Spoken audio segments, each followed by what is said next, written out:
Shalom, selamat bertemu, selamat pagi bagi setiap kita yang hadir pada pagi ini. Kita bersyukur di mana Tuhan itu sangat baik menyertai kita dimanapun kita berada. Sehingga pada hari ini, pagi yang indah ini kita bertemu antara satu sama yang lain lewat daripada live kita pada pagi ini ya. Mari saya mengajak kita dimanapun kita berada pada saat ini. Kita sama-sama merendahkan diri, siapkan tubuh jiwa roh kita. Kita mengundang bahwa Roh Kudus itu hadir. Roh Kudus itu take over dalam setiap persekutuan kita pada pagi yang indah ini. Haleluya. Haleluya. Haleluya Tuhan. Haleluya. Oh, haleluya Lord.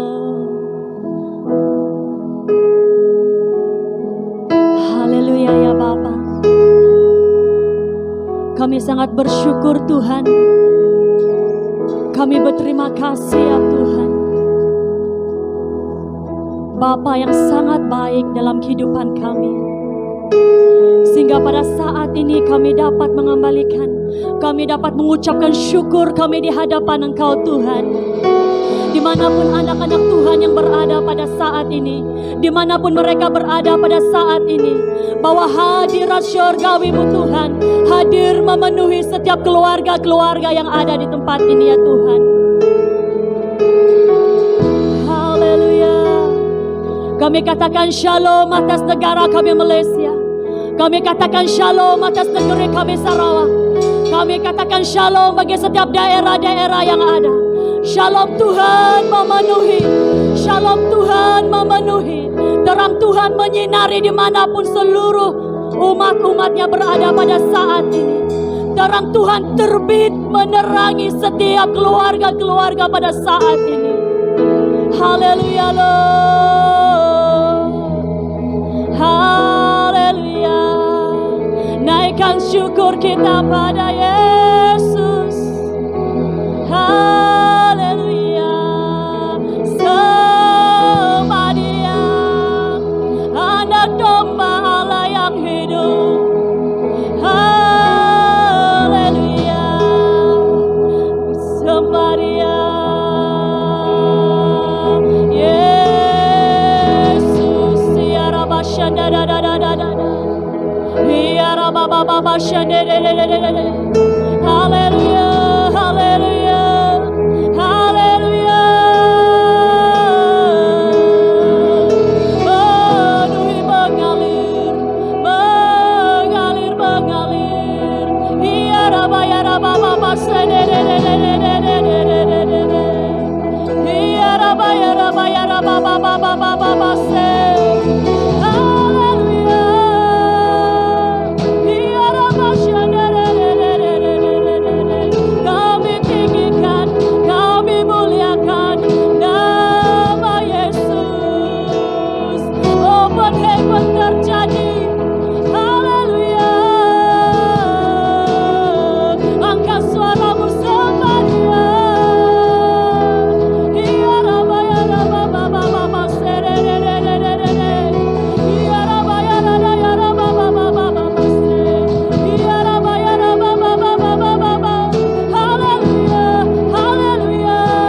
Engkau yang layak kami tinggikan, Engkau yang layak kami muliakan Tuhan.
Tuhan bagi anak domba. Pujian, hormat dan kemuliaan dan kuasa selama-lamanya. Kudus, kudus, kudus, kuduslah Tuhan. Alam semesta memuji-Mu. Kudus, kudus, kudus, kuduslah Tuhan. Yes Lord, kami semua menyembah-Mu. Kami semua datang menyembah-Mu. Mari kita sama-sama menaikkan penyembahan ini yang mengatakan, Anak domba Allah, Kau layak, yes Lord, untuk menerima kuasa, kekayaan hikmat, kekayaan hikmat, kekuatan, hormat, kemuliaan, dan kuasa bagi Dia yang duduk di takhta, bagi Dia yang duduk di takhta, dan bagi anak domba, dan bagi anak domba.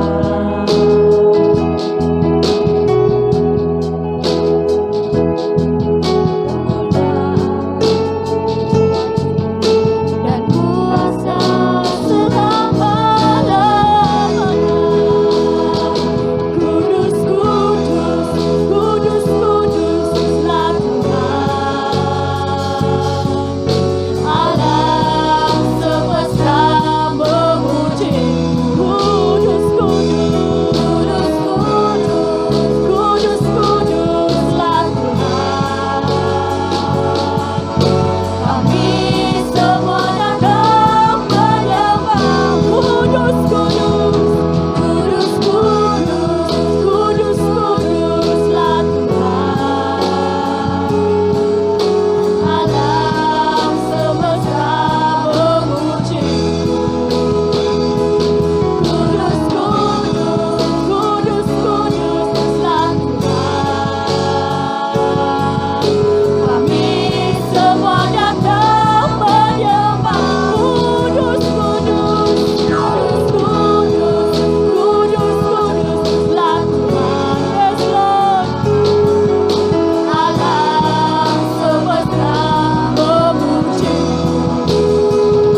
Sebab namamu kudus, kudus, kudus Tuhan.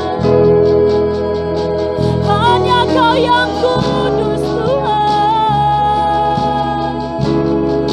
Tiada yang seperti-Mu, tiada satupun yang seperti-Mu.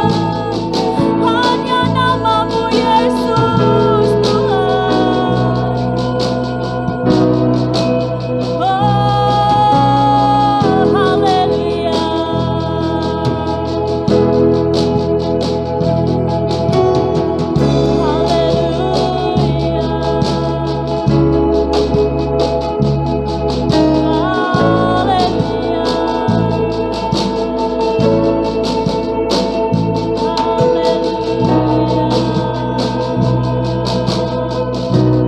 Berikan kemuliaan bagi Tuhan Allah kita. Haleluya. Haleluya. Haleluya Tuhan. Kita akan meneruskan menaikkan pujian yang menyatakan Tuhan bangkit. Haleluya.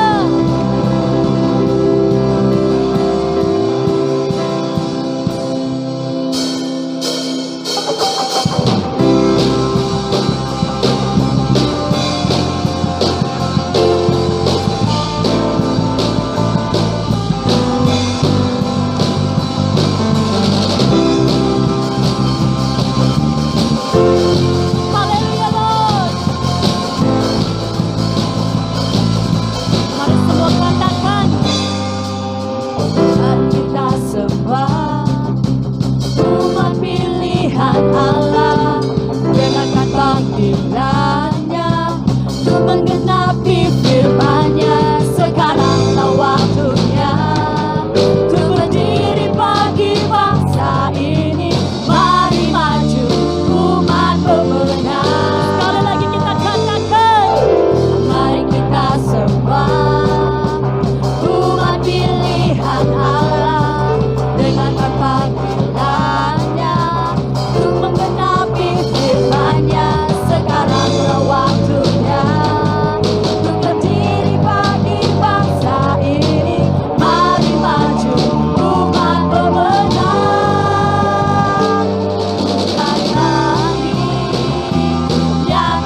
Allah itu dahsyat, amin. Haleluya, haleluya, haleluya. Haleluya Lord. Kami ingin terus menaikkan pujian kami.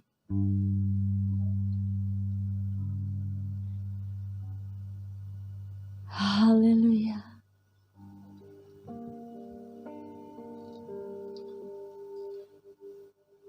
Haleluya Lord. Ya Rabba Shanda ya Rabba Babas. Oh haleluya. Haleluya Tuhan.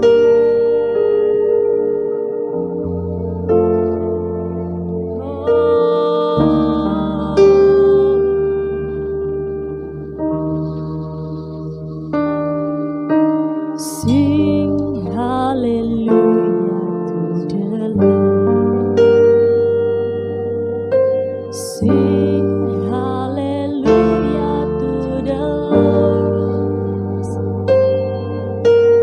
Sing hallelujah. Sing hallelujah. Sing hallelujah to the Lord. Sing hallelujah.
Haleluya Tuhan.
Haleluya Tuhan.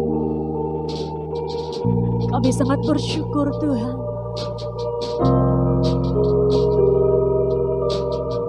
Kami sangat bersyukur Tuhan.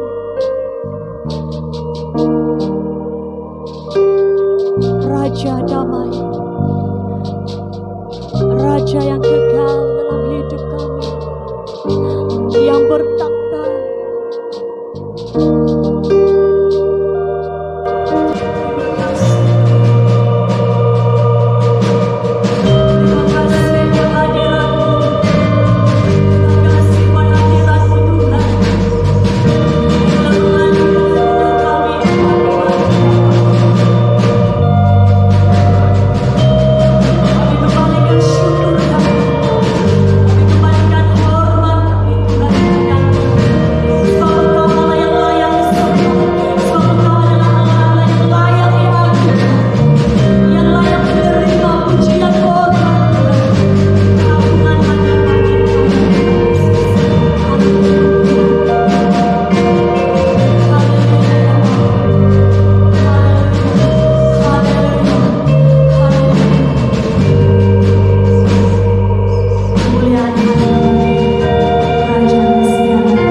Haleluya.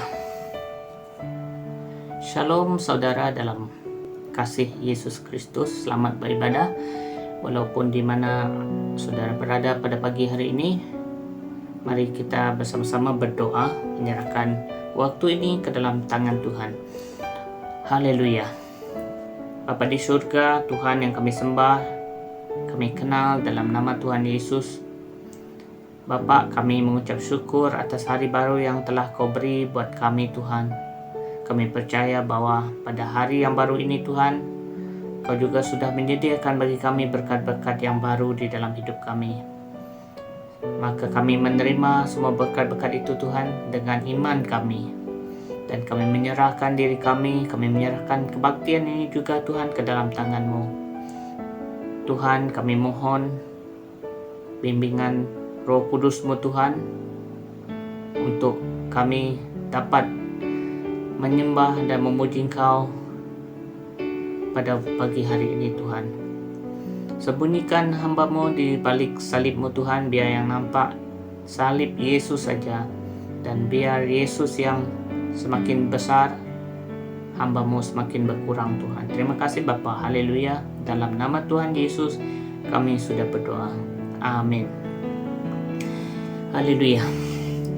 Saudara, pada kali ini saya akan berkhotbah, dan tajuk khotbah saya pada pagi hari ini ialah Judas Iskariot, satu pengakhiran yang tragis.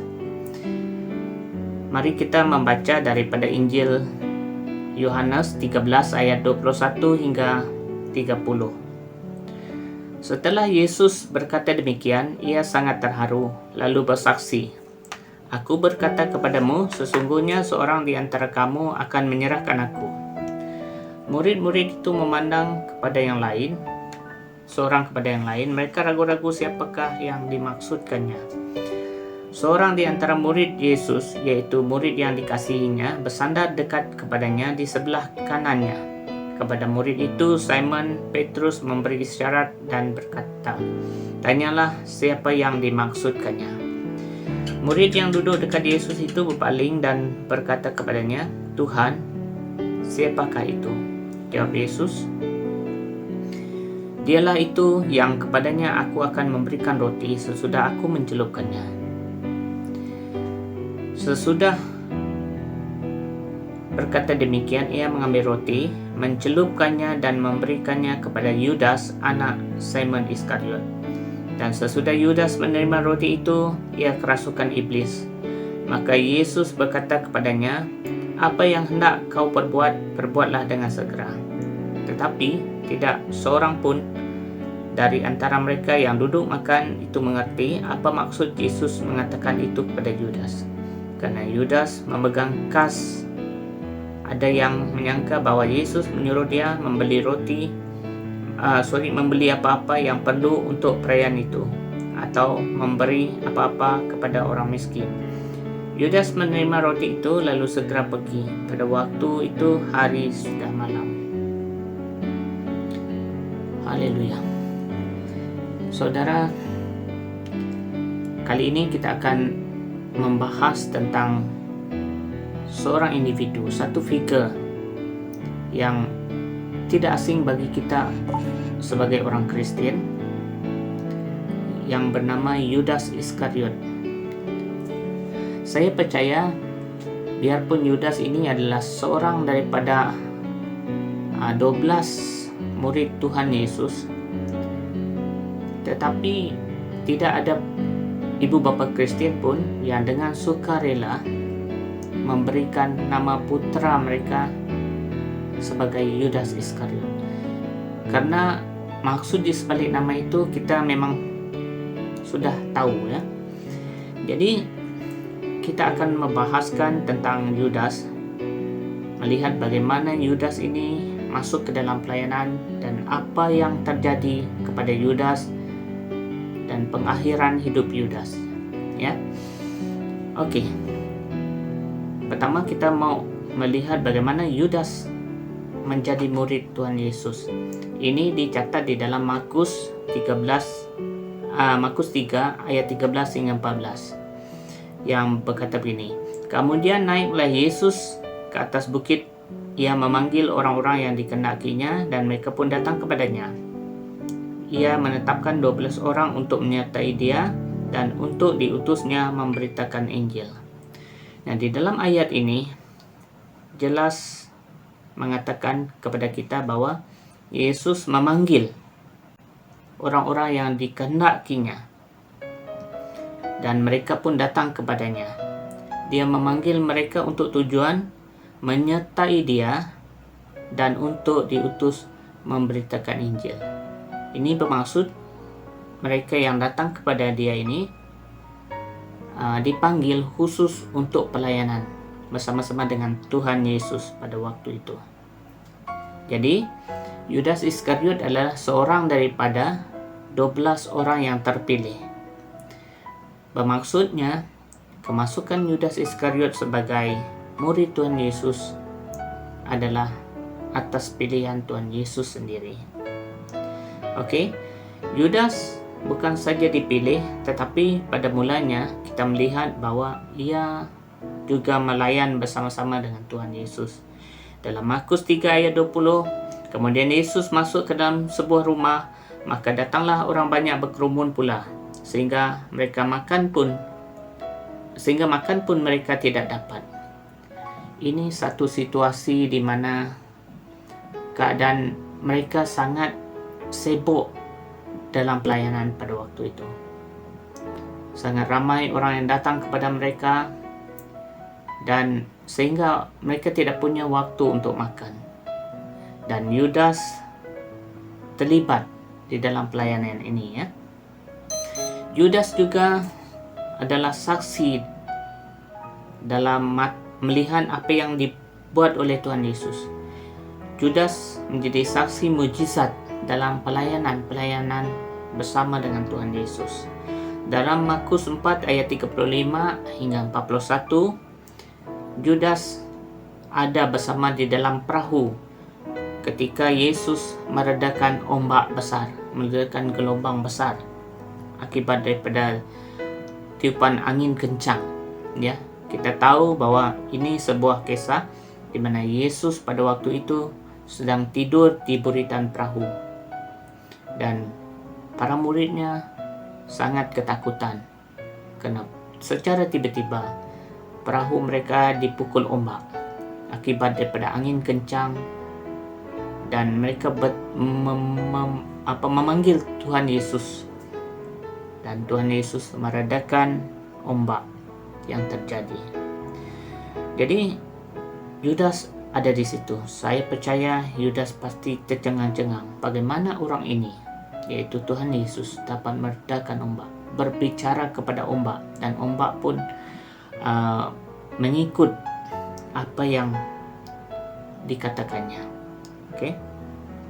Dalam Markus 5 ayat 21 hingga 43, Yudas menjadi saksi kepada penyembuhan seorang wanita yang sudah 12 tahun sakit pendarahan.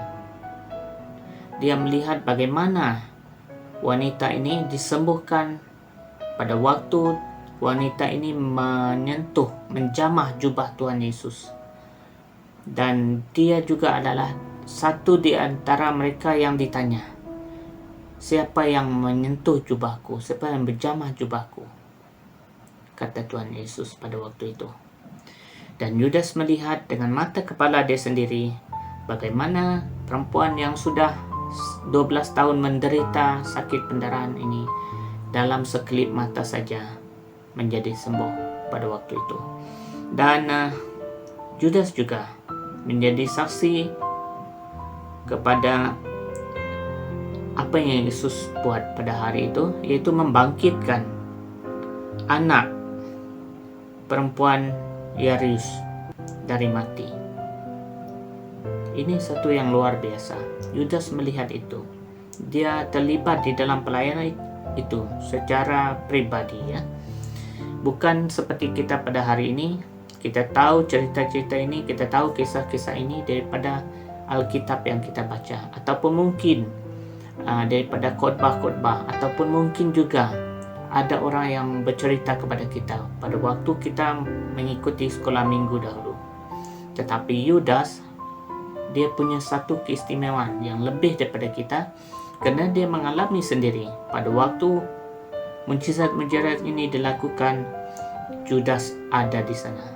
Dia bukan hanya melihat, dia bukan hanya mendengar, tetapi dia mengalami apa yang terjadi pada waktu itu. Dan di dalam Matius 14 ayat 15 hingga 21, di mana Tuhan Yesus membuat satu mujizat, memberi makan lebih 5.000 orang. Dikatakan bahwa 5.000 hanya orang dewasa saja, tidak termasuk kanak-kanak, tidak termasuk perempuan. Lelaki dewasa saja berjumlah 5.000, hanya dengan 5 ketur roti dan 2 ikan. Dan saudara, pasti Yudas juga terlibat di dalam mengumpulkan baki makanan, sisa makanan ini. Dan satu daripada 12 bakul yang dikumpulkan pada hari itu adalah bakul Yudas. Saya pasti juga waktu ini Yudas merasa terkagum dengan apa yang dilihat, dengan apa yang terjadi di depan mata dia. Dari mana datangnya begitu banyak sisa makanan? Dia pasti tertanya-tanya. Dia melihat bahwa Tuhan Yesus ini melakukan sesuatu yang luar biasa, tidak pernah dilakukan oleh orang lain ya. Namun begitu, apa yang pasti,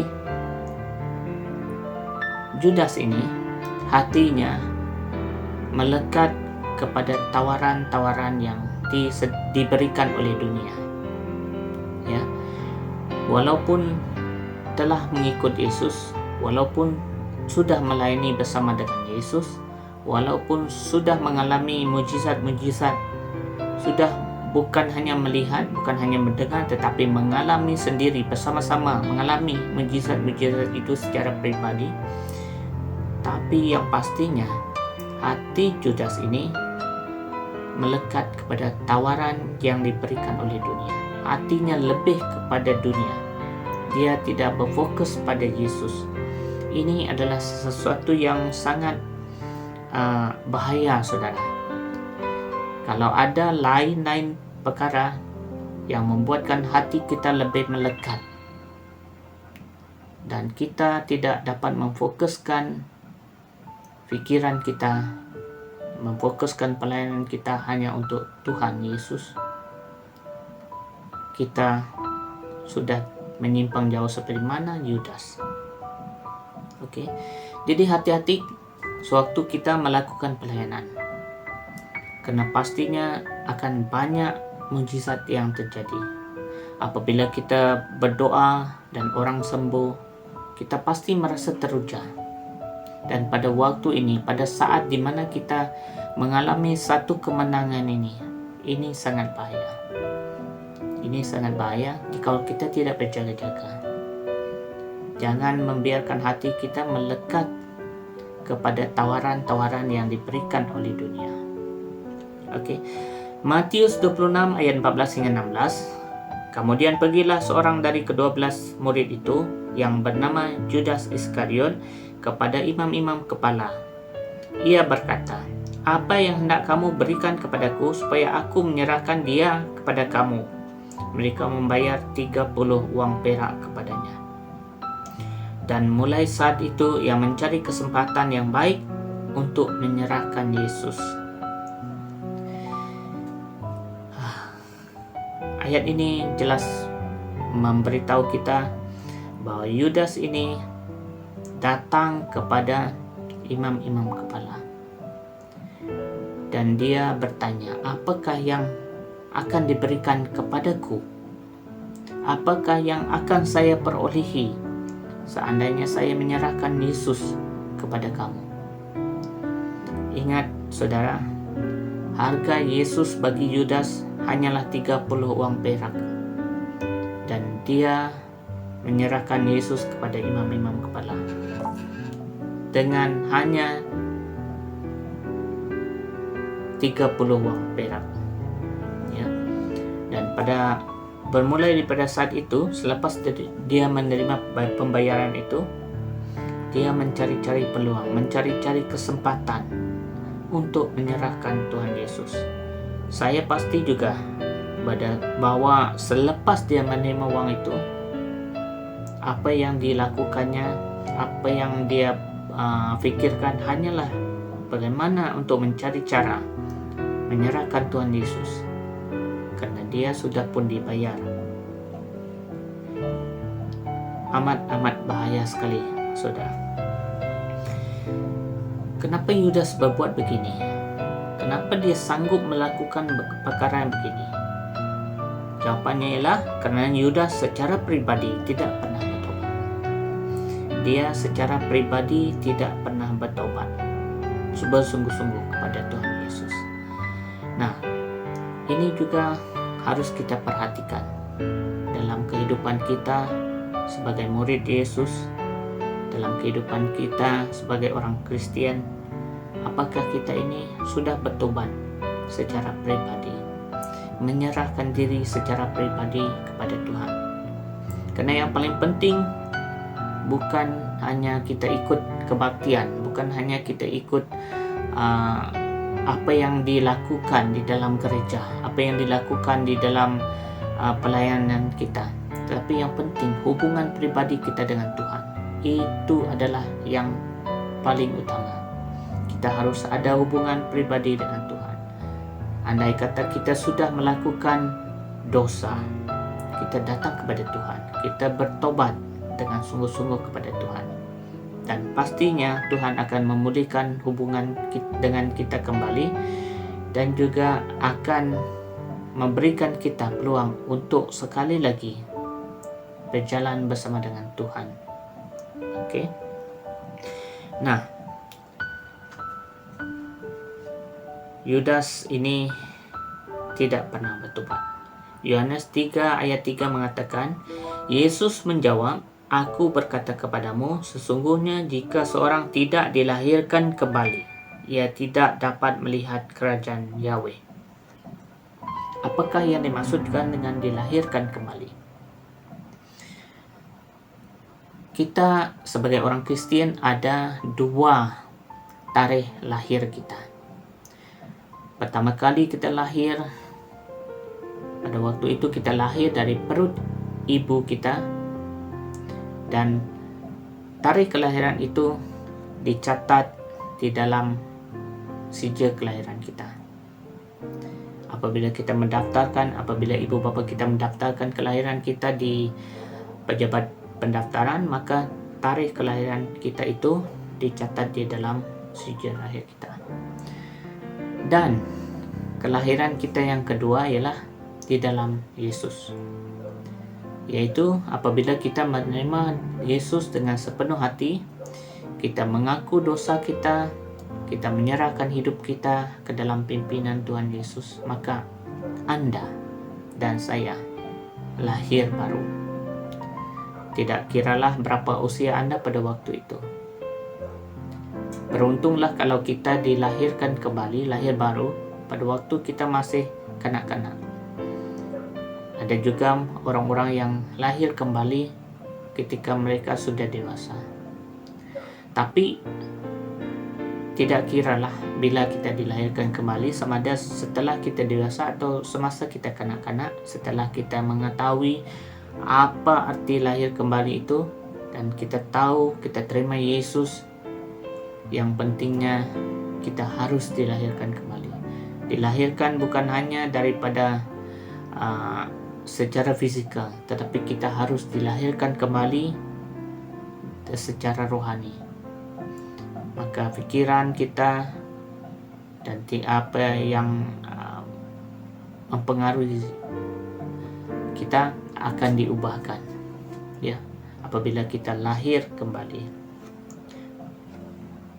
dan kita bertobat kepada Yesus secara pribadi. Nah, Yudas ini tidak pernah mengalami pertobatan pribadi, saudara. Dia hanya merasa syok sendiri saja dalam pelayanan.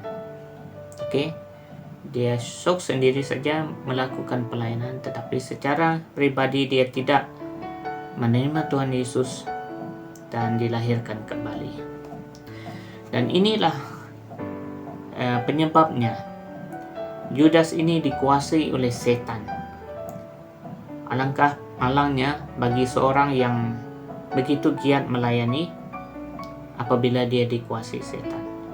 1 Petrus 5 ayat 8 mengatakan, Sedarlah dan berjaga-jagalah. Lawanmu si iblis jalan keliling sama seperti singa yang mengaum-ngaum dan mencari orang yang dapat ditelannya. Nah, ayat ini sangat jelas dan tegas mengingatkan kita supaya kita sentiasa sedar dan berjaga-jaga. Sebab lawan kita, yaitu si iblis, sentiasa berjalan keliling. Kita masuk dalam fasa ketiga PKP semenjak daripada bulan 3 tahun 2020 yang lepas. Jadi sejak itu kita tidak dapat berjalan sana sini seperti mana yang kita biasa lakukan dulu. Oke, kita terpaksa mengikuti SOP yang sudah ditetapkan oleh kerajaan, dan itu terpaksa kita buat. Kita hidup di dalam norma baru. Pada waktu ini kita hidup di dalam norma baru. Kita hidup di dalam satu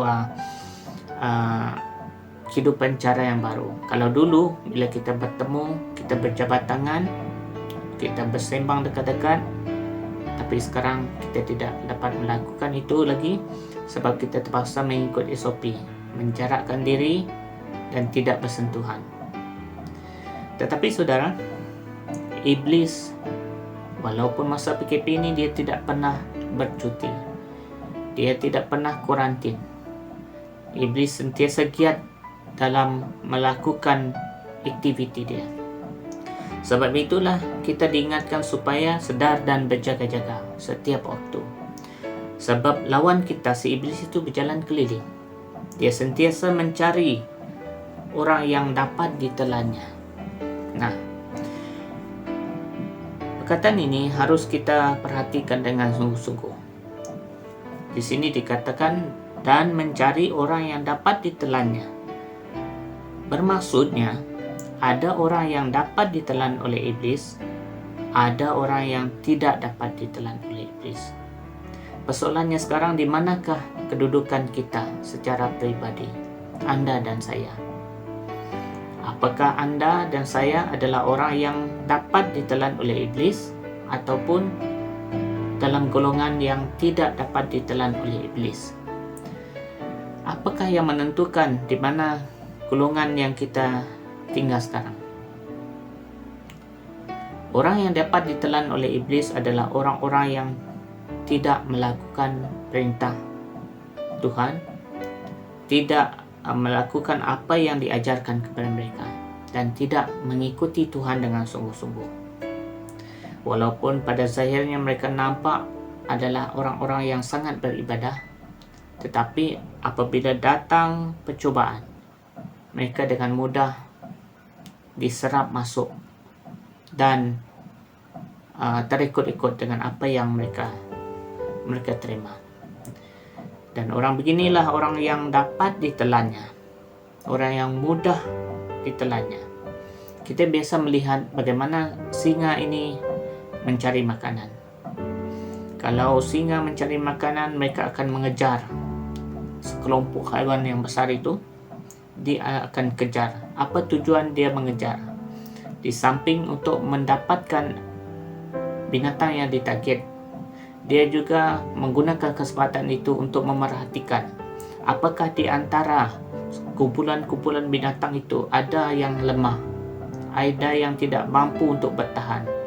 Dan binatang-binatang inilah yang akan menjadi fokus dan menjadi mangsa singa-singa ini.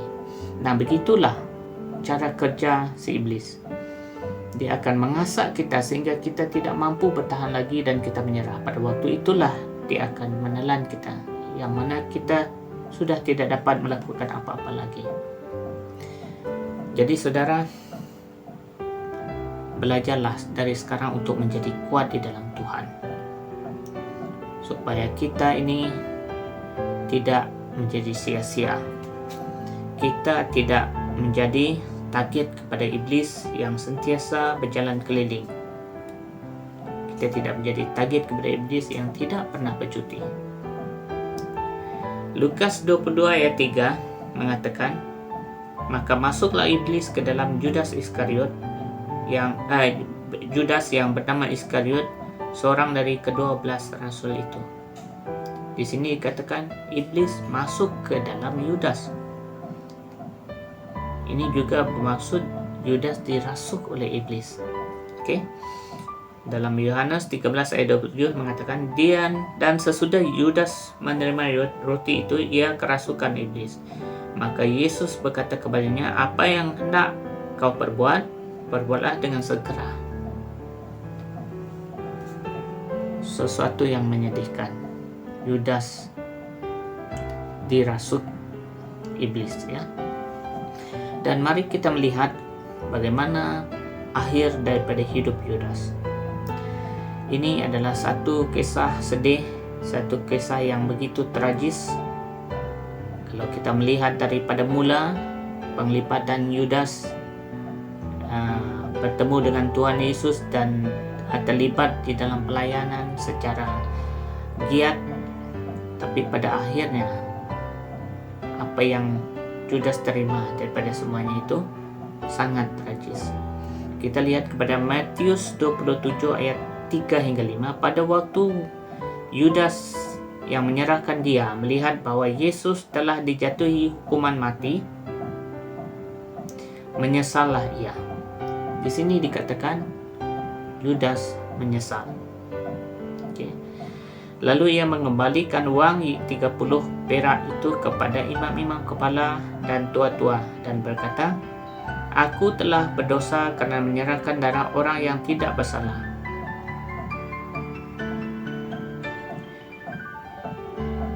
Tetapi jawab mereka, "Apa urusan kami dengan itu? Itu urusanmu sendiri."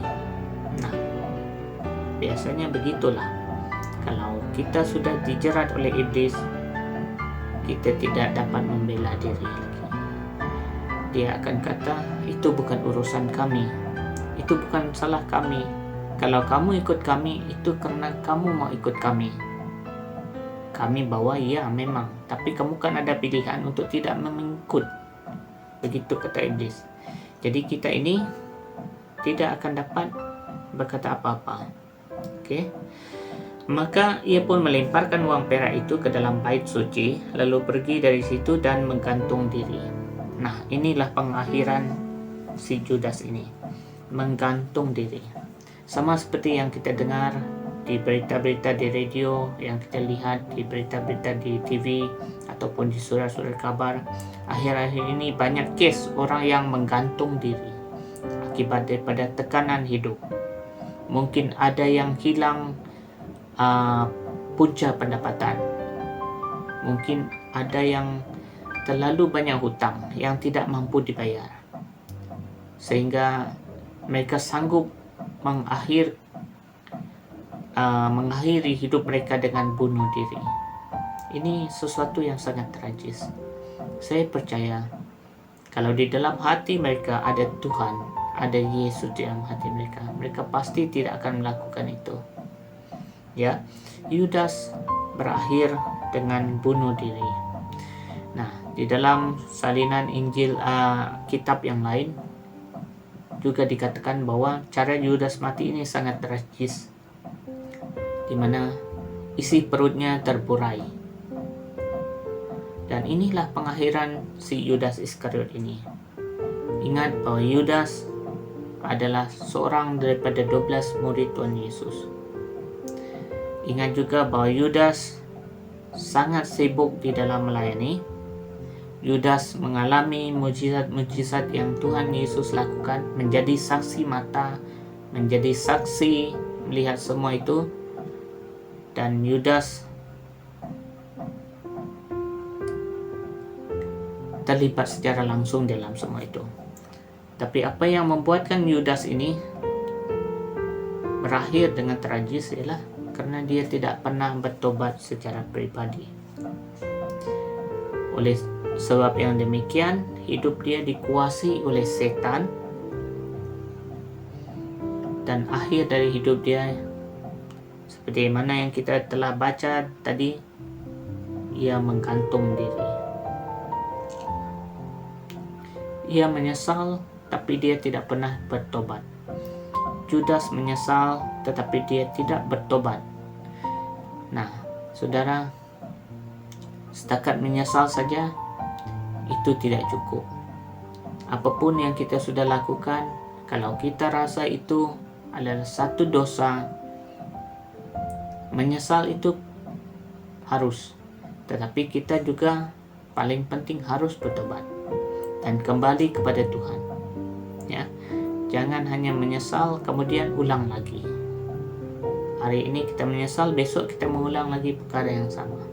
Kita harus bertobat. Berarti kita tinggalkan apapun yang kita telah perbuat yang menjerumuskan kita masuk ke dalam dosa, dan kita datang kepada Tuhan Yesus untuk pemulihan, untuk pengampunan, dan terus berjalan bersama dengan Tuhan Yesus. Mari kita berdoa. Haleluya. Haleluya Tuhan, terima kasih Bapa. Haleluya. Firman-Mu yang kami dengar pagi ini Tuhan mengajar kami tentang kisah hidup seorang yang bernama Judas Iskariot, yang telah Kau pilih untuk menjadi murid-Mu Tuhan, untuk bersama-sama dengan Engkau di dalam pelayanan-Mu dan juga untuk memberitakan Injil. Bapa di surga, Tuhan, kami tidak ingin hidup kami seperti Yudas, Tuhan. Kami mau mengikuti Engkau dengan sungguh-sungguh. Kami mau supaya apapun yang kami lakukan, ianya tidak berakhir dengan sia-sia. Oleh itu Tuhan, sentiasa bimbing kami dalam apapun yang kami perbuat tiap-tiap hari, Tuhan. Karena kami tahu apabila kami berjalan sendiri, Tuhan, kami tidak mampu. Kami harus mengandalkan kekuatan Tuhan bersama-sama dengan kami. Kami undang Tuhan Roh Kudus-Mu untuk menjadi pemimpin kami, untuk menjadi teman kami yang setia, Tuhan, yang akan bersama-sama dengan kami dalam apapun situasi, memberi kekuatan kepada kami pada waktu kami lemah, menegur kami pada waktu kami sudah melakukan dosa, Tuhan, dan membawa kami kepada pertobatan yang sungguh-sungguh. Terima kasih Bapa. Haleluya. Terima kasih Tuhan. Ini satu peringatan buat kami akhir-akhir ini, Tuhan. Kami datang dengan rendah hati kepadamu, Tuhan, supaya Engkau berkarya di dalam hidup kami secara pribadi, supaya kami dapat menjadi umat-Mu yang setia, umat-Mu yang menghargai apa yang telah Kau buat bagi kami, Tuhan. Terima kasih Bapa. Haleluya. Dalam nama Tuhan Yesus kami sudah berdoa dan mengucap syukur. Amin. Haleluya. Haleluya. Saudara, kita akan mengambil perjamuan kudus bersama-sama. Tapi sebelum itu, saya ingin membacakan satu ayat firman Tuhan daripada roti perjamuan kudus ini yang saya punya ini, daripada 2 Tawarin 14 ayat 11b. Selain daripada Engkau, tidak ada yang dapat menolong dan yang lemah terhadap yang kuat. Haleluya. Amin.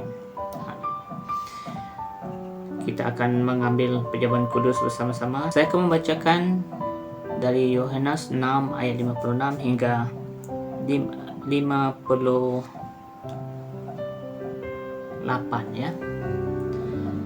Tuhan Yesus berkata begini, barang siapa makan dagingku dan minum darahku, ia tinggal di dalam aku dan aku di dalam dia.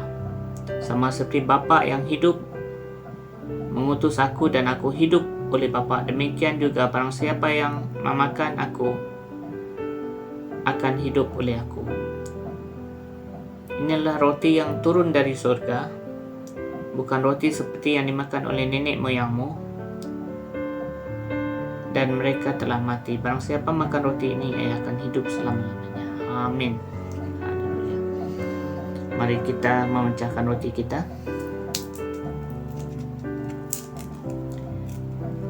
Roti ini adalah satu peringatan buat kita kepada tubuh Tuhan, tubuh yang sudah diserahkan, tubuh yang sudah diserahkan di atas kayu salib, dan oleh bilur-bilurnya kita mengatakan bahwa kita sudah sembuh. Ini satu janji yang sangat berkuasa, saudara. Kita bukan akan sembuh, kita bukan tidak sembuh, tetapi kita sudah sembuh oleh bilur-bilur Tuhan Yesus. Mari kita makan bersama-sama.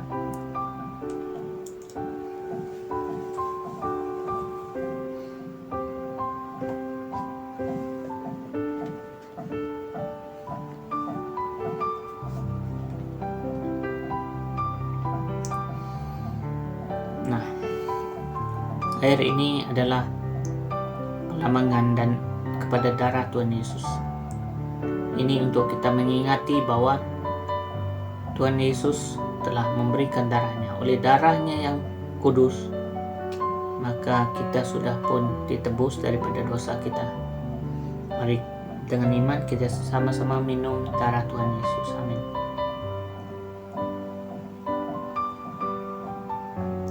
Haleluya.